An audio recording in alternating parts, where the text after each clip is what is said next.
Hi guys, for today's topic. So ito, requested topic ulit to ng mga netizen nag-PM sa akin. Maho-hold ba ako sa airport kapag cancelled na ang visa ko? Paano ito gumagana? At totoo ba na safe ako kapag nagbakasyon lang? Kabayan, dalawang magkaugnay na tanong.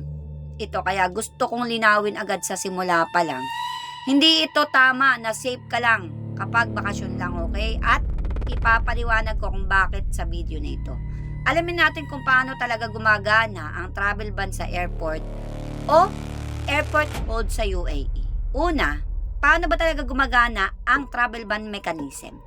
Kapag lang may nag-file ng civil case, criminal complaint, court judgment laban sa'yo dahil sa unpaid debt, ang otoridad, korte, public prosecution o Ministry of Interior ang siyang nagdadagdag ng pangalan mo sa isang watchlist na direktang nakalink sa lahat ng UAE airports, seaports at land borders. Ang mismong immigration o smart gate system ang nagche-check nito. Kapag na-scan ang passport mo, otomatikong lumalabas kung may active na ban ka. Hindi ito depende o nakadepende sa kung bakit ka nag-airport, kung bakit ka nagbakasyon. O hindi rin mahalaga sa sistema kung ikaw ay pupunta lang sa duty free, papasok ka lang ng trabaho doon, o pauwi ka, lilipad ka pauwi, hindi doon nakabase. Basta may scan ng passport mo, lalabas ang flag kung meron kang active na ban. Okay, malinaw tayo dito. Ngayon, dito na tayo pupunta sa pangalawang tanong. Totoo ba na safe ka kung bakasyon lang? Sorry kabayan ha, pero hindi ito totoo. At mapanganib itong maling akala na to. Ang travel ban ay hindi nagtitrigger base sa purpose ng biyahe mo. Trigger ito base sa status ng kaso mo sa system. Okay? Ibig sabihin, kung may na-file ng formal complaint o judgment laban sa iyo, mag-a-apply ito kahit lumipat ka lang para sa isang linggong bakasyon. Okay? Kahit papunta ka pa lang sa ibang bansa via UAE bilang transit o kahit permanenteng aalis ka na dahil canceled na ang visa mo. Sa katunayan, base sa naitalang kaso, kahit ang mga taong dumadaan lang sa UAE papunta sa ibang destinasyon na hindi naman naninirahan na dito, ay na-flag pa rin at na-detain sa loob lang ng airport dahil ang sistema ay nakabase sa pangalan at biometric data mo, hindi sa purpose ng biyahe mo. Ang dami ko nakikita ang comment, bakasyon, ewan ko. Basta, hindi po dahil sa mga kung ano yung purpose ng biyahe mo.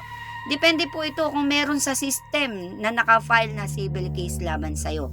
Okay, pangatlo, ano ang epekto kung canceled na ang visa mo? Naghahanda kang umalis ng permanente?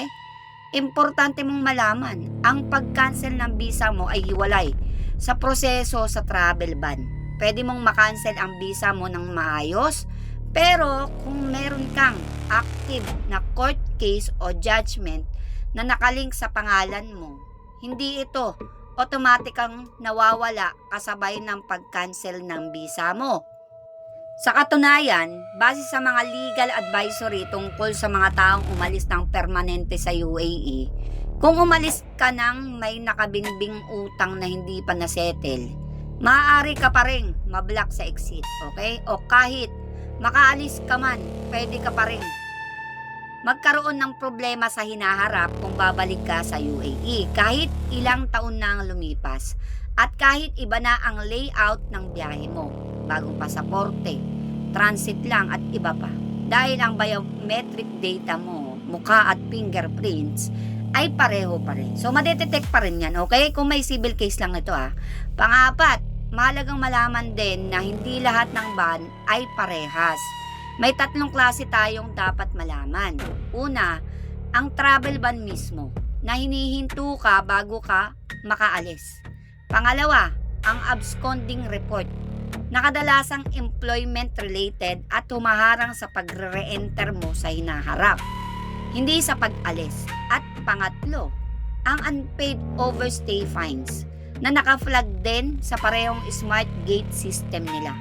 Kung ang alalahanin mo ay purong default lang sa cash now, Ito ay pangunahing mapupunta sa unang kategory, ang travel ban. Okay, travel ban dahil sa civil o criminal complaint. Kaya ang tamang paraan ng pag-check ay sa pamamagitan ng korte o Public Prosecution Inquiry Services. Hindi sa GDRFA na mas para sa visa yon at absconding matters. Panlima, may maganda rin namang balita mga kabayan. Simula noong August 2024, base sa UAE Zero Government Bureaucracy Program, kapag na-resolve mo na ang underlying na kaso, halimbawa, nabayaran mo na ang utang mo o nasettle na ang judgment, automatic nang mag-a-update ang immigration system, madalas sa loob lang ng ilang minuto hanggang 5 araw, nang hindi mo na kailangan mag-file pa ng hiwalay na request. Pero kahit ganito nakabilis ang proseso, ang payo pa rin ng mga legal expert ay ang mag-verify muna sa system bago ka talaga mag-book ng flight. Kung halimbawa sinettle mo na yung utang mo, so automatic daw yun na kahit 1 minuto pa hanggang 5 araw. Kailangan i-clear nyo muna kung talagang clear na yung status bago kayo mag-book ng flight.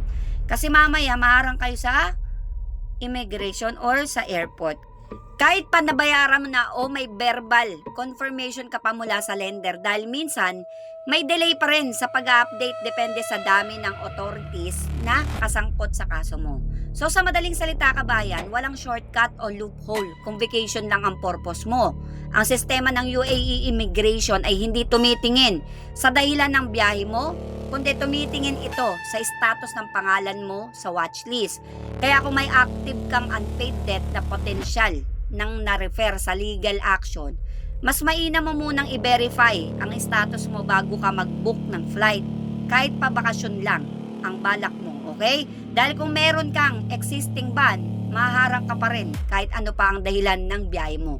So disclaimer lang, ang impormasyong ito ay galing lang sa publicly available na batas ng UAE at legal advisory articles mula sa mga law firms na dalubhasa sa travel ban matters.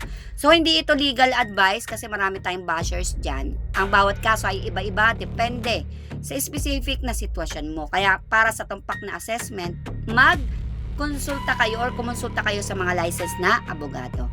So kung meron man kayong mga experience, good or bad man sa cash now, comment down nyo below para makatulong po sa ating mga kababayan. And ang mga upcoming vlogs natin ay i-upload na natin dito sa ating YouTube channel. And yun lamang po, maraming salamat. Please like and share my video.